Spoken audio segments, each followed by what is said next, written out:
to get snow now after all these, rain. So it's supposed to drop to -2 and start snowing out here on the weekend. So it's a lovely smell. You can tell when it's about to snow. It's like this crisp feeling in the air, so fresh. And you just know that you want to come home to a nice hot chocolate with little marshmallows. So get yourself a friend that brings you the same feeling that a cup of hot chocolate does on a cold day. So of course I have Sarah with me here. Good morning, Sarah. Good morning, hello, good afternoon, good late night to everyone here gathered with us today online and Zoom. My name is Sarah, as Savannah has kindly introduced myself. I'm happy to be here with you folks. If you don't know me, I'm known as the crazy lady, not just Sarah. I'm also part of Team SNS.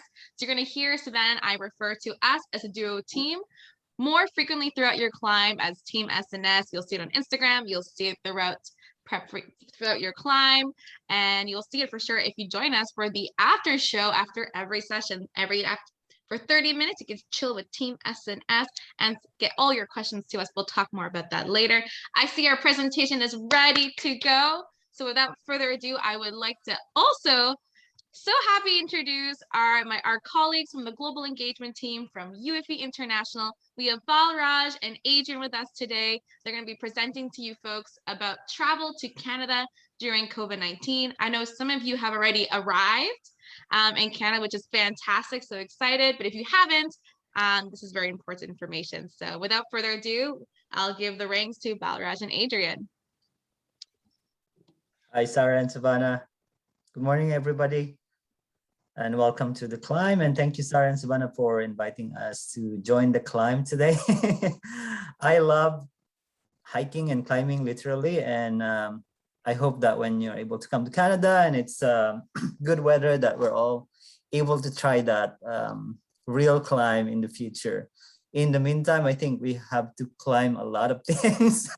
COVID around us. Travel is sort of a climb at the moment. There's a lot of things that we have to know about and to learn about. And we're here as a guide. We're not experts. Information that we will be sharing would be coming from the government. Not all questions we're able to answer, but we will find ways to answer questions. So I'll turn this over to Balraj. Oh, thank you, Adrian. Hello, everyone. Again, thank you for joining us. Yeah, like Adrian said, I mean, we don't know all the answers, but we can definitely help you find them. And through the whole presentation, if you have questions and they don't get answered, it's okay. Connect with us. We'll make sure we'll get you in touch with the right person. So without ado. Yep. I'll go over kind of mention this.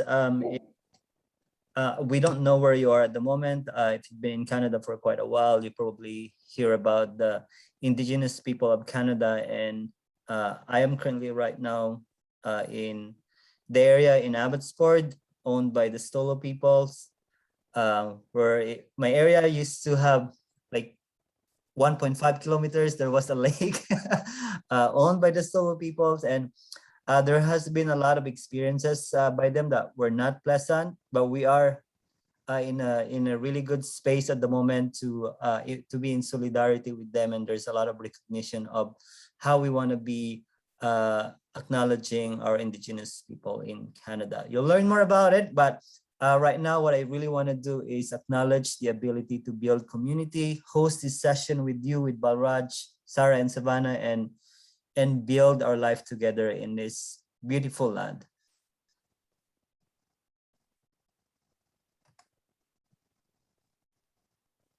Oh, we don't have to do this part? No, we can skip over this one. Okay, I'll turn it over to you. Okay, so we'll start with what's new. There has been a few changes. The Canadian government has expanded list of vaccines. So before it was Pfizer, Moderna, AstraZeneca, and Johnson & Johnson, which also included in AstraZeneca as in Covishield as well. And starting November 30th, the following COVID-19 vaccines authorized by the World Health Organization will be accepted by the Government of Canada for travel. That's Bharat Biotech, Sinopharm, and Sinovac. So to qualify as a fully vaccinated traveler, you must have received at least 2 doses of one of these two. They could be mixed, that's fine, or at least 1 dose of the Johnson & Johnson one, at least 14 days prior to travel. And what else is new? Proof of vaccination to travel within Canada, that started as well. So the government has announced that travelers will need to be fully vaccinated in order to board domestic flights or international flights departing from a Canadian airport or even going on rail. So if you are not fully vaccinated, then you might have a little bit trouble just traveling in between. Okay, and another requirement on January 15th, only fully vaccinated travelers with one of the vaccines approved for entry into Canada will be allowed. So there is a little bit of a wiggle room. International students over 18 years, all international students over the age of 18 years will be required to be fully vaccinated. However, if you're under the age of 18, you are attending one of institutions such as UFB, you can enter without being fully vaccinated. But once you are here, you can be fully vaccinated.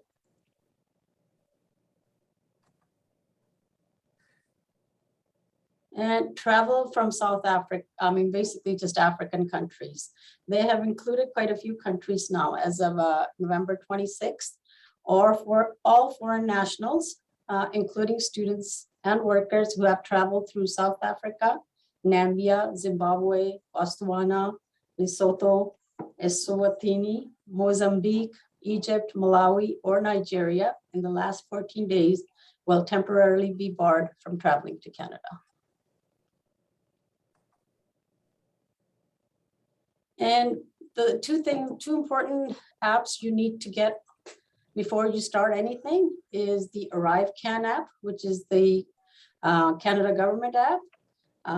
In that one, what you will be entering is your contact and travel information, your 14-day travel history, quarantine plan, confirmation of a negative pre-entry test, proof of vaccination, and you'll be doing a self-assessment of COVID-19 symptoms. And the iSent app, which is the UFB app, you'll enter your contact and travel information. And also you will enter your quarantine plan to receive your travel support letter.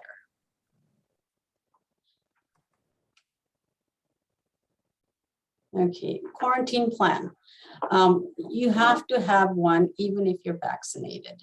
It is your responsibility and it is a requirement. So when you're thinking about a quarantine plan, you must consider your location for 14 days and how will you travel to your quarantine location, and also arrangements for necessary support such as food, medication without leaving the quarantine site. So in case if your long-term accommodation does not meet the quarantine criteria, it is not clear yet if you must have a proof of pre-booked accommodation, but the safest option would be to book something suitable with a reasonable refund policy and keep your booking until you meet the officer that says, you know what, you don't need to quarantine. So it's just safer to do that. So before you travel, have a quarantine in place, get your test, pre-entry test, use the iSent app and submit your quarantine plan to UFB to receive your travel letter. Use the ArriveCan app to submit your travel quarantine plans and vaccination documents. There is a little bit, there's a hint when the app asks you if your travel is exempt, choose no. If you're arriving at Vancouver, to save time, you can fill out the CBSA voluntary compliance portal at least 72 hours in advance. That'll save you some time, and it's at their website at ybr/en/students. So just to recap, if you're traveling as fully vaccinated, things are changing for vaccinated and for unvaccinated travelers. So the first thing you need to do, both of them, fully vaccinated or unvaccinated, must submit their travel plan to UFE through ISENT. And they also need to submit that same plan and other information in the ArriveCAN app at least 72 hours before travel. So they have to have that information before you board. Pre-entry test, whether you're fully vaccinated or unvaccinated, you need to have that as well. Things are changing. As of now, fully vaccinated, they were not required to have a post-arrival test. So once they arrive at the airport, they were exempt from a 8-day test as well and exempt from quarantine. In the coming days, fully vaccinated travelers arriving by air from countries other than the US will need to do an arrival test. And if the arrival test says that you're positive, then you will need to quarantine. And also you need to quarantine while you wait for the results. As for unvaccinated, yes, you will be requiring an arrival test.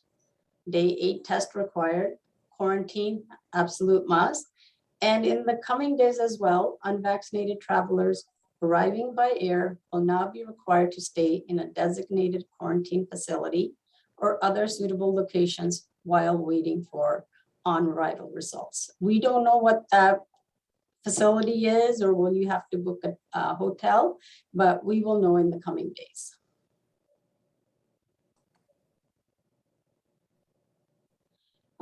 These are the recommended documents when traveling.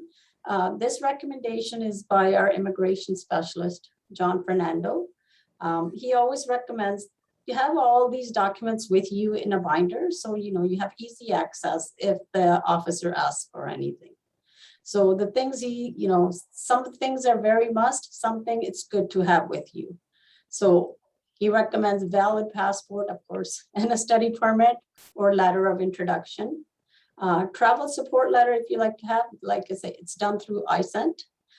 Proof of tuition payment to UFB, proof of sufficient funds for at least the first year, letter of acceptance, proof of enrollment. You can download that from my UFB. Address of where you'll be living long-term. Copy of your language proficiency scores. It's what you had sent to UFE before when you applied. Your official academic transcripts from your past education. Other government issued photo ID from your country. Official English or French translation of birth or marriage certificate if you're coming with your spouse or a partner or dependent children. And of course, proof of a negative COVID test result. Valid immigration medical examination results if you're coming from a designated country or territory. Vaccination proof for quarantine exemption. And of course, other supporting documents that were included in your study permit application. So anything you think that's important, have it in a binder with you. And of course, if you have any questions, please email John at studypermits@ufb.ca.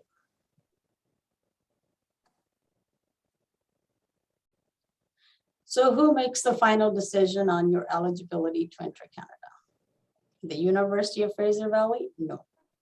Immigration and Citizenship Canada? No. Airline companies? No.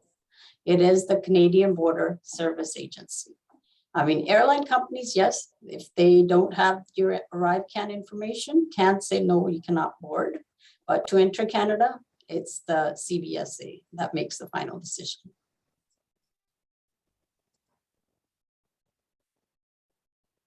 So upon arrival, so once you arrive in Canada, please submit your UFB arrival check-in form in ISENT. It's very important so we know that you are here. And in case you need to quarantine, you also let us know as well. And of course, if you are required to quarantine, you will also need to check in with the Public Health Agency of Canada through ArriveCAN. So within 48 hours of your entry to Canada, you have to just check in the app. And during your quarantine, complete the daily COVID-19 symptom self-assessment.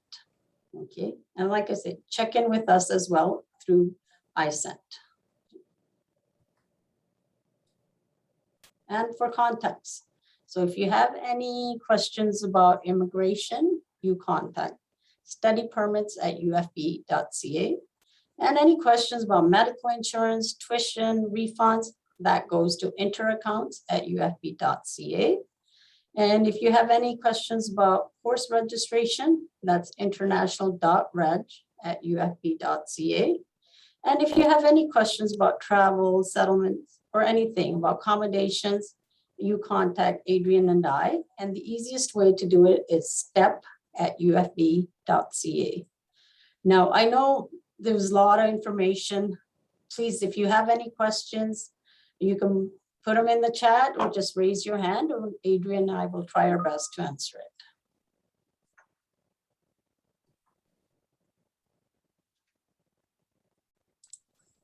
I had some questions sent directly to me in the chat, so I'll say the first question. A student, they filed their visa application on October 25th, and they're unsure if they'll be able to receive their visa before October 20th, and most probably won't be able to travel before December 25th, and all of their courses are offline. So they want to know if they will have to undergo quarantine and if they will be able to reach, if they can't reach their classes to get into Canada by January 2nd, what should they do? So a bit of a lengthy question.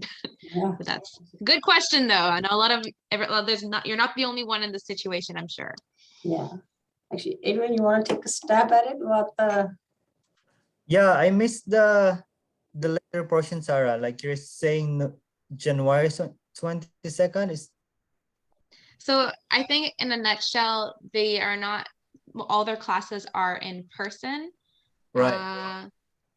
And they're not online, and they haven't got their study permit yet. And they're unsure if they'll be able to get to Canada by January 2nd in time for classes. In other words, what they want to know what they should do. Oh, okay. Got it. Yeah. I think that's a really legitimate concern. I wonder if you have a timeline of when are you expecting to get your study permit, because it gives you a little bit of an idea of what's gonna come your way.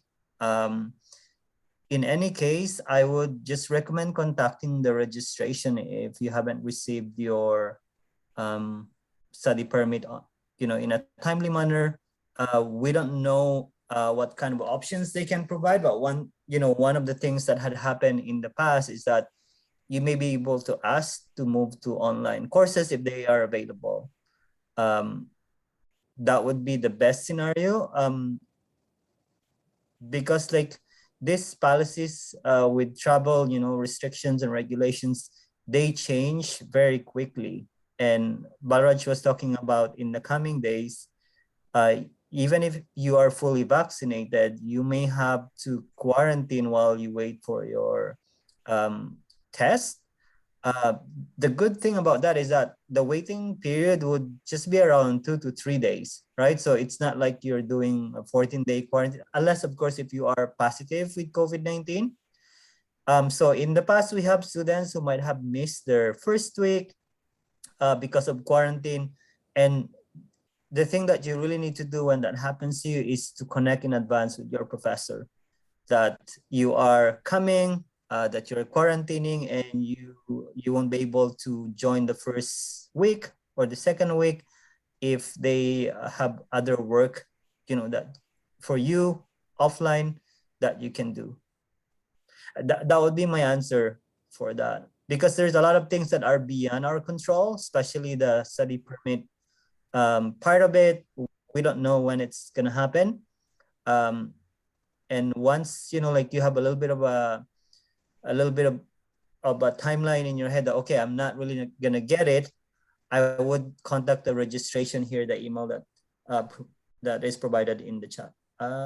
Is it in the chat box? In the screen? Yeah.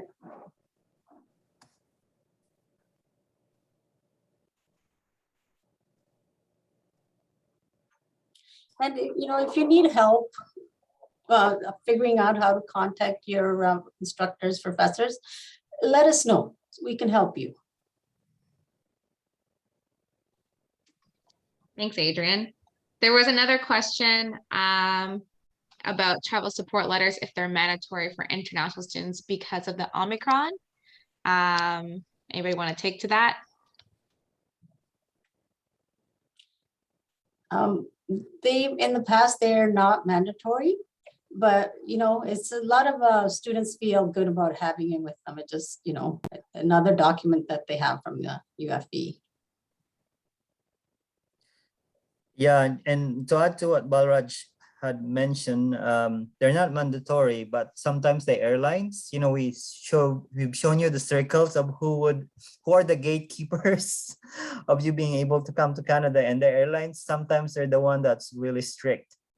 They need to know if you're a real student, if you're actually studying this semester, just to have your, just to have the peace of mind, as what Balraj mentioned. They're available for you. Just do it a little bit in advance. Don't do it like 2 days before your travel, because that might create a little bit of gap of when you can get it, especially when you request it in the weekend. Yeah. And also, I forgot to mention that UFB will be closing for the holidays on the 24th. And we open again on the 4th, is it? Yeah.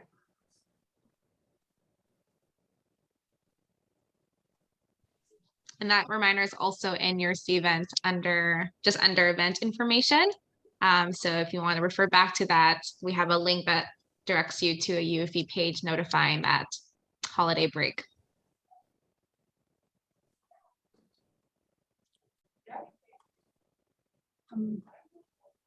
Sorry, Hajira, you had a question? There was something from you before too.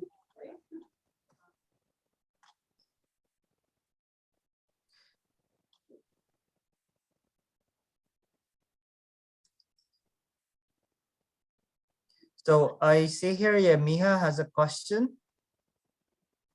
But this question might have been addressed to everybody also. I think she's still looking for a place to settle. So Yamiha, if I am correct, I probably had communicated with you in the past through the transportation. Yeah, so I would just send an email to step@ufv.ca, and maybe either me or Balraj would be able to explore more what your specific needs are and what's available.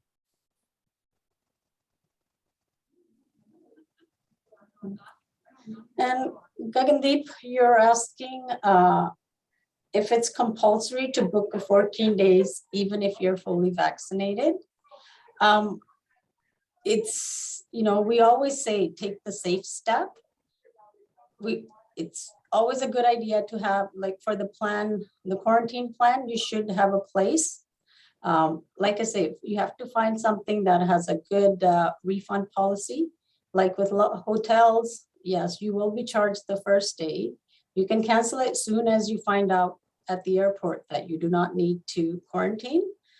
It is a good idea to have something in place. I know a lot of our students, they have, relatives or friends that they can quarantine with, or they have a place where they can go, or some students get Airbnbs, or there is another place. Sorry, I'm just gonna, students. It was the Study Safe Corridor. So I'm just gonna put that website up. And what they can do is they can provide you with an exemption letter. Basically that says you have a place to stay, and in case you need to quarantine, then you can book a place with them, but they do charge $100. So I will put that link here if anybody needs to look this up. So Ariane has a question. Yeah. So if the government would decide to close the border and we don't want to take online classes, what are we supposed to do? Oh, Yeah, I think you just have to communicate to the like, is there a registration email here, right? yes, the international.reg@efe.ca. Yeah, So they are the one who kind of like look at options for students. And yeah, like as of the moment, we're not able to tell you what to do because yeah, I think it's like we're hoping that everything will still be open. But again, this is a really good question to prepare yourself. And things that you can reflect about is like if the border will close, and you're thinking, okay, I'll just do it in the summer, and this happened in the past, right? And then actually it's extended all the way to the summer, and some of our students ended up like kind of like prolonging their courses like for next 2 semesters. So things to reflect about, right? There's a lot of things that are unknown and uncertain, and this is, you know, goes back to like we're climbing a really hard climb at the moment. But we're doing it together. So at certain point, we'll check in with us where you are at and what can we do to help you. Sorry, we didn't have answers.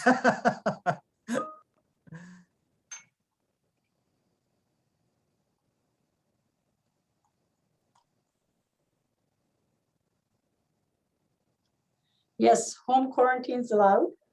So is Airbnb. Long as you have a place for 14 days and you know you're away from other people and you have access to the necessities in life.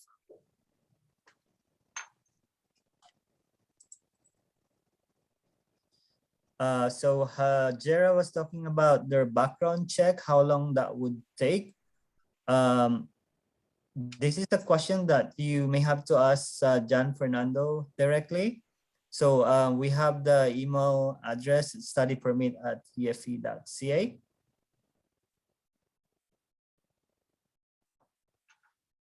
If you're referring to a background check from your country, you're like, so whatever office that is from your country, they might have in their website, like the timeline of when you can get those background check.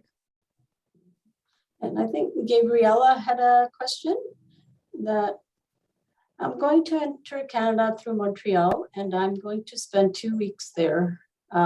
She's fully vaccinated. Is there a problem that she's not entering through BC? No, there's no problems. You can, you know, go to Montreal.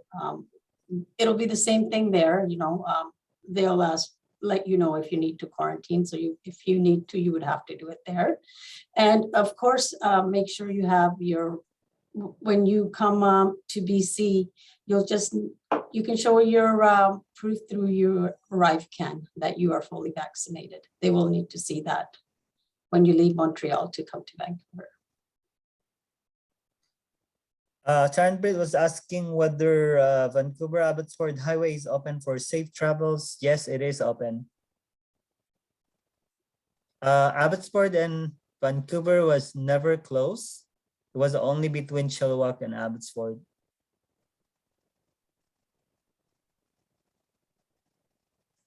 Have we answered this question, Balraj? Is home quarantine allowed? Like if we in a Yes, we have. Yes, home quarantine is allowed.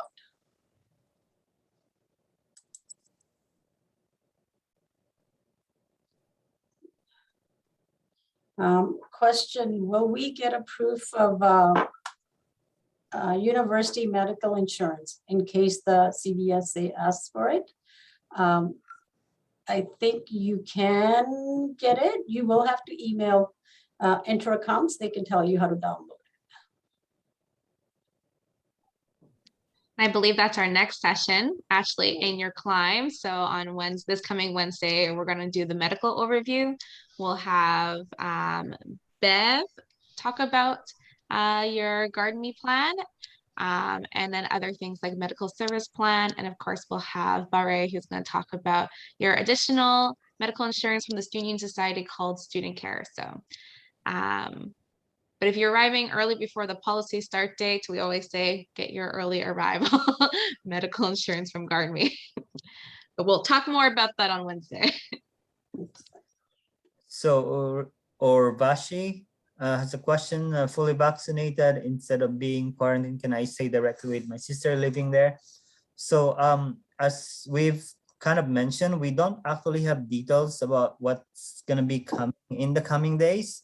And so our recommendation for you is to keep checking the government website about what do they require about the quarantine part of it. So, you know, from what we know, you may be able to quarantine or wait in your sister's place as long as it is, you know, like we will send you, actually there is a wizard, well, you could actually tell whether your quarantine place is a safe one or not. So I'll send you in that link. So maybe try that. As long as your sister's place is, you know, meets the standard, you should be okay. But again, look at the updates in the coming days, whether they would allow quarantining, you know, while waiting for your result in any place, or if they want to go back to hotels. We don't know that at the moment.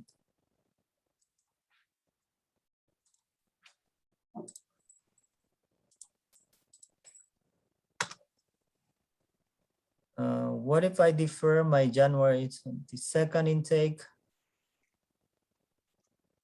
Okay.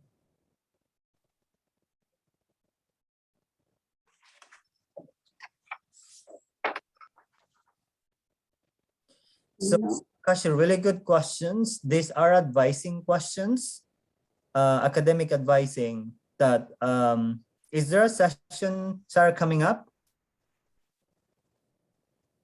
Yes, but that's not towards the end of December, academic advising.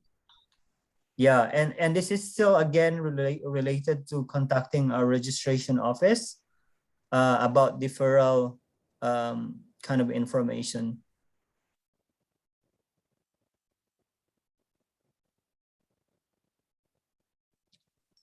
And there's one more from Josh. So if we have taken Baker House as accommodation, then too, we need to quarantine outside. We are looking into it right now. So that's just to email us. And then we can let you know, what they have decided. In the past, yes, students did have to have a place other than the Baker House. That is correct. And just to add too, like you can also directly email the Baker House and ask them what, like if they would allow that, and let us know what their response is. As far as I've heard, excuse me, students who are required to quarantine, like the reason why Baker House doesn't accept them because they're not allowed to come to campus until they're finished their quarantine. So even going to Baker House, that would mean coming to campus, and that hasn't been allowed, which is why part of the reason why Baker House hasn't let students quarantine there. So as far as I've heard, that has not changed, but yeah, you can definitely reach out to them to see if they have potentially changed that.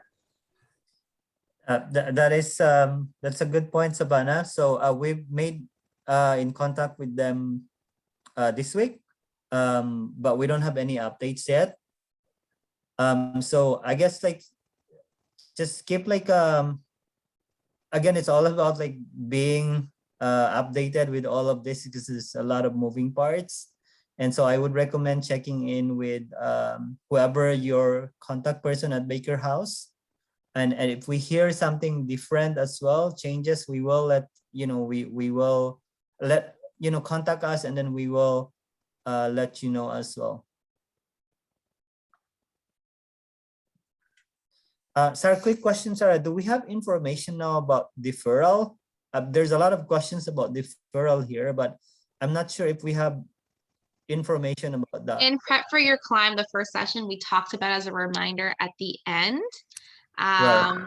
Just reminding if you're unsure if you'll get your study permit, if you don't want to take the risk, that a lot of students have the option to defer their semester if you're not ready to take classes online.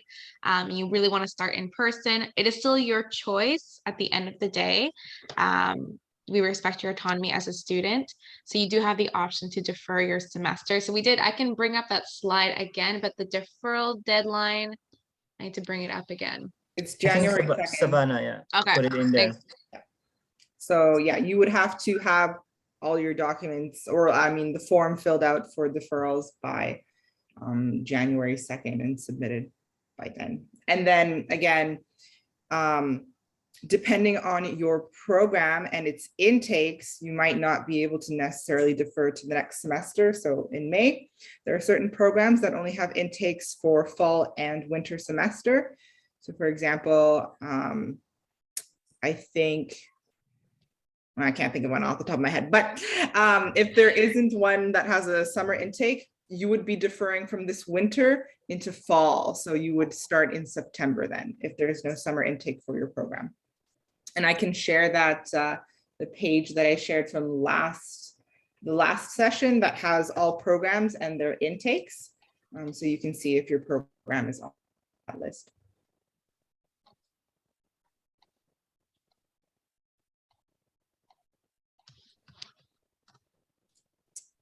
Here we go.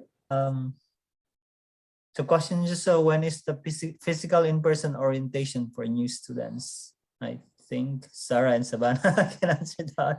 So we are crossing our fingers super hard that we can have the peak event for the first time in person.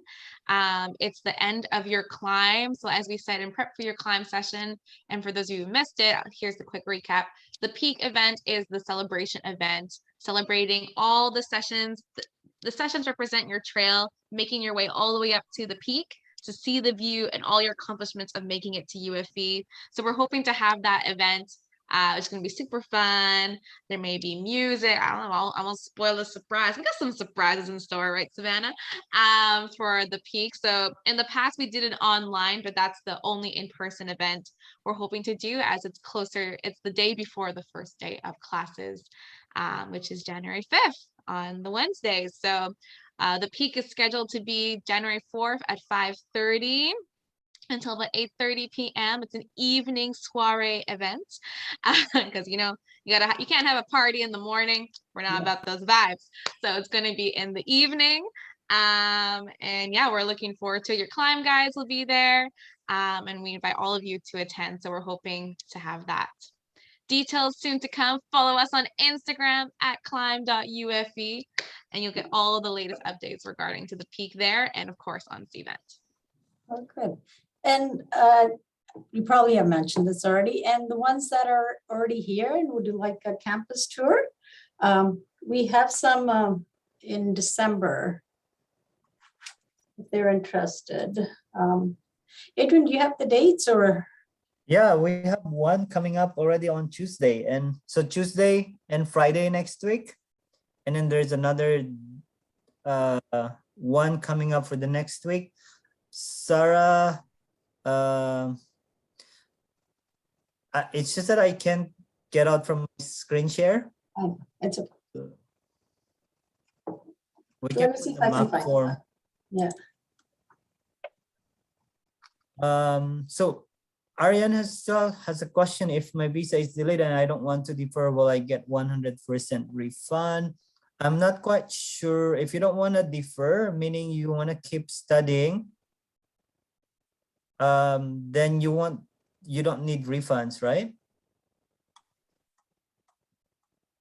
They want to keep studying. Sorry, what was? Yeah. So if my visa is delayed and I don't want to defer my study, will I get 100% refund? Maybe You want to defer, so you want they want to yeah. defer. So it would be January 21st is the deadline to apply for a refund, and it would be a full refund minus $150 which is the administration fee that is non-refundable. Okay. That's on our website somewhere. I'll get the link. And sorry to go backwards. I was trying to full screen so you don't see my gazillion tabs on my other window. Here in Climb, you can see where to book your early arrival campus tour, as Ballard and Adrian was saying, if you've already arrived in Canada and are located close to the Fraser Valley. So when you go to that More tab right up here, right under event information is early arrival campus tours. I just want to go there. And then here is the special link. Book your campus tour now. Hopefully it prompts open. You can still see the screen. I've had this before. Okay, good. So then you just get prompted to this form, and you've got to fill out your information and then select which dates and time work for you. Please know there's only 10 spots per date and time available due to the COVID-19 restrictions. And it's really hard to lead a group of 30 people with one human at a time. So that's why. But if you want early arrival campus tour, I know we have 1 or 2 students already booked a tour for next week, which is very exciting. So it's also a great opportunity to meet other students before the peak, you know. I know making friends at scheduled at 3 o'clock is also very difficult to do, but this is a great opportunity just to, you're both coming for the same purpose. Great way to start connecting with some other students who are also starting for the first time in our campus. So that's my little promo. Back to our regular scheduled programming. Adrian, you might know this. Hajara has another question. Can we apply for entrance scholarships? So the entrance scholarship, when you apply for to study at UFE, you're automatically included in the pool of selection. And so there's no, as far as I know, there is no extra application needed. So when you submit your application, they would look at everything that you have and they would see if you qualify for the entrance scholarship.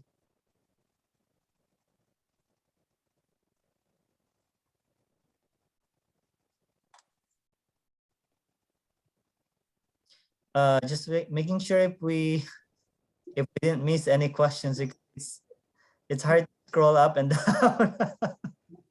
I think there's about, is there campus tours in January before classes? I don't know if are we doing campus tours? I know that there are still campus tours for sure in January, but it would be probably during the first week when classes already start. Yeah, you're already doing your own tours. Yeah, part of the issue where you can also book a campus tour with future students, and we can also send you the link to that as well. But it won't be organized by our team, the global engagement team, so you won't have access to a wonderful global student associate who will be not available during that time. The dates we currently have is for the time that they are currently available to provide you folks a tour, but it's never too late to book a tour. You can do it with future students as well. Part of the issue is that our campus is not open till January 4th because of that holiday break. So originally we were hoping to do campus tours on the 3rd, but then we're like, yes, the stats, because it was on a Saturday, that means youth is closed on the Monday, which means we only have 1 day and we want to focus more on the peak. There might be opportunities for a tour if you come early in the day, but we haven't decided on implementing that yet. But for sure, future students is another option. And we'll send you the link. Yeah, just put the link in the chat. There's a few more questions about the, oh, we got it. Sorry, so I think there are questions about how can they change their courses into online class. Again, you can connect with the Reg office. We just want to also let you know that there is no assurance that you can actually change to online courses because it depends on the availability of the courses. And so I guess it's just about trying out. So if you are curious, if you want to start that process, feel free to send an email to our international Reg. Again, a lot of questions about the scholarship again. Do we have the link to the scholarship?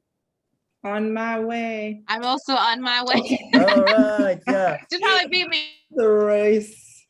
Take off my screen share here because this is the one that I can't go to my. I also wanted to do some research, but how do I stop my screen share?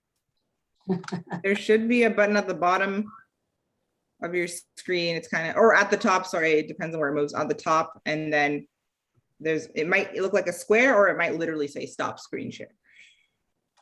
I mean, I'm currently screen sharing the travel to Canada screen because Oh, was you're me. the one. Okay. No worries. So I just sabotage. are we able to give the link to that wizard for them to try out whether their quarantine place is a safe one? I am trying to. Yeah, it's up in the chat. I had posted earlier. Perfect. Okay. Yeah. Yeah, I'll do it again. And I've put in the chat the main kind of scholarships section in general that you can apply to. That's outside of UFE International. But scholarships in general, they're available to all students. You just have to look at the requirements because every scholarship is different. So there are program specific scholarships, there are leadership awards, there's entrance scholarships, there's bursaries. So there's a whole different, lots of categories where you might fit in. There's ones that are specific to international students, ones that are available to all students, and with different requirements. So you would need to take a look into that yourself. And it doesn't matter whether you're in a degree or diploma or things like that there.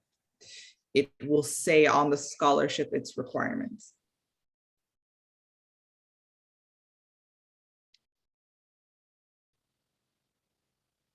So what are the requirements for co-op program? We can also send that link, I think. Yeah. And then Divyansh had a question. Can I get a grace period as only one of my courses is blended rest are online? So the best idea would be to contact your professor. Usually anything to do with your courses, we recommend contacting your professor. Every course is different. We have no control over those courses. It's how the professor runs them. So it's at the professor's discretion whether they give you a week or not. They could not accept that and say you need to switch out of the course and either find an online version or a different course. They might be like, yeah, that's fine. We can work around it. We don't know. Again, it depends on the professor. Sarah earlier did share a link of how to email the professor. We have a post on our Instagram account, or if you need help, you can always, reach out to any one of us, step@ufv.ca if you want to send an email, or @climbufv on our Instagram, either way, but just contact your professor and go from there. So I guess there are questions here about how can they view their schedule in the courses they have. Have we covered like going into my UFE yet? So in iSend, when you went to register for orientation, and under that entire climb icon, there's a section called, what did I call it? Prep for UFE, I believe I called it. And there's 3 different categories talking about the essentials and your accounts and everything. So that instructions are available in the iSend app that talk about how you can check your courses, how you go through my UFE and everything. So under the climb icon, you can find that there. We also post on our Instagram all the steps, but it's all available in your My UFE account when you log in. Yeah, I think it's under prep for UFE and the, no, maybe it's under your calendar, but the essentials is how to log into My UFE. So it's available there. Thanks, Savannah. And Said had a question about how many credits are required to take per semester. So TFE in general, your minimum credits that you need to take as an international student and you have to pay is 12 credits. Normally, if your courses are 3 credits, that would be around 4 courses per semester. There are some other programs that that to progress in your program, you may have to take more than 12 credits. So the best thing to kind of do is really connect with your academic advisor moving forward. As every semester you plan ahead and meet with them.